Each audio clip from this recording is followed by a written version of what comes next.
Let's start. MTC. Day 15, Number 1. You can say that information sits in one brain until it is communicated to another, unchanged in the conversation. That's true of sheer information, like your phone number or the place you left your keys. But it's not true of knowledge. Knowledge relies on judgments, which you discover and polish in conversation with other people or with yourself. Therefore you don't learn the details of your thinking until speaking or writing it out in detail and looking back critically at the result. Is what I just said foolish, or is what I just wrote a deep truth? In the speaking or writing, you uncover your bad ideas, often embarrassing ones, and good ideas too, sometimes fame-making ones. Thinking requires its expression. MTC. Good job. Let's start. MTC. Day 15, Number 2. People engage in typical patterns of interaction based on the relationship between their roles and the roles of others. Employers are expected to interact with employees in a certain way, as are doctors with patients. In each case, actions are restricted by the role responsibilities and obligations associated with individuals' positions within society. For instance, parents and children are linked by certain rights, privileges, and obligations. Parents are responsible for providing their children with the basic necessities of life: food, clothing, shelter, and so forth. These expectations are so powerful that not meeting them may make the parents vulnerable to charges of negligence or abuse. Children, in turn, are expected to do as their parents say. Thus, interactions within a relationship are functions not only of the individual personalities of the people involved but also of the role requirements associated with the statuses they have.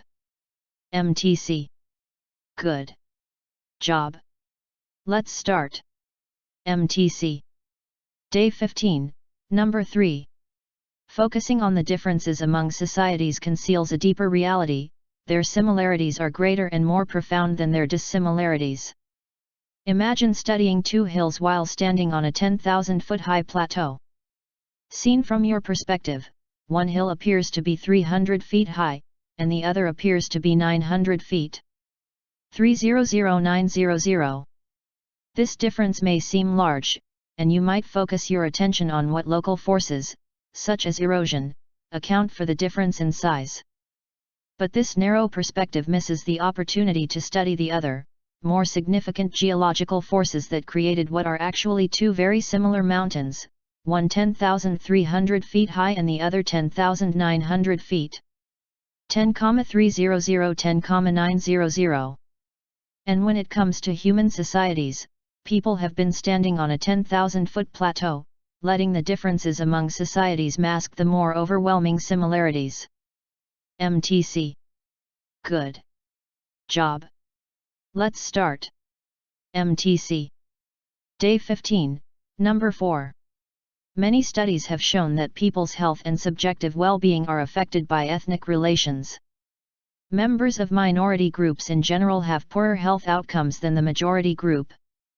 But that difference remains even when obvious factors, such as social class and access to medical services, are controlled for. This suggests that dominance relations have their own effect on people's health. How could that be the case? One possible answer is stress. From multiple physiological studies, we know that encounters with members of other ethnic racial categories, even in the relatively safe environment of laboratories, trigger stress responses. Minority individuals have many encounters with majority individuals, each of which may trigger such responses. However minimal these effects may be, their frequency may increase total stress, which would account for part of the health disadvantage of minority individuals. MTC. Good job. Let's start. MTC. Day 15, Number 5.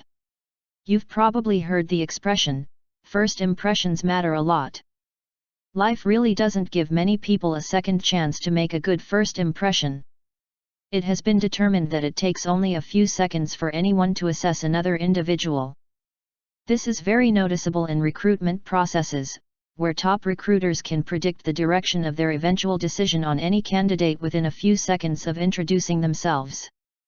So, a candidate's CV may speak knowledge and competence, but their appearance and introduction may tell of a lack of coordination, fear, and poor interpersonal skills.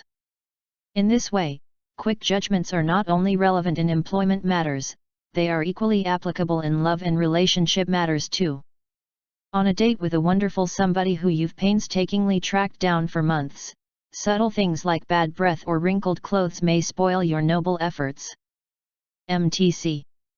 Good job. Let's start. MTC. Day 15, Number 6. Nonverbal communication is not a substitute for verbal communication. Rather, it should function as a supplement, serving to enhance the richness of the content of the message that is being passed across. Nonverbal communication can be useful in situations where speaking may be impossible or inappropriate. Imagine you are in an uncomfortable position while talking to an individual. Nonverbal communication will help you get the message across to him or her to give you some time off the conversation to be comfortable again. Another advantage of nonverbal communication is that it offers you the opportunity to express emotions and attitudes properly. Without the aid of nonverbal communication, there are several aspects of your nature and personality that will not be adequately expressed. So, again, it does not substitute verbal communication but rather complements it. MTC. Good job.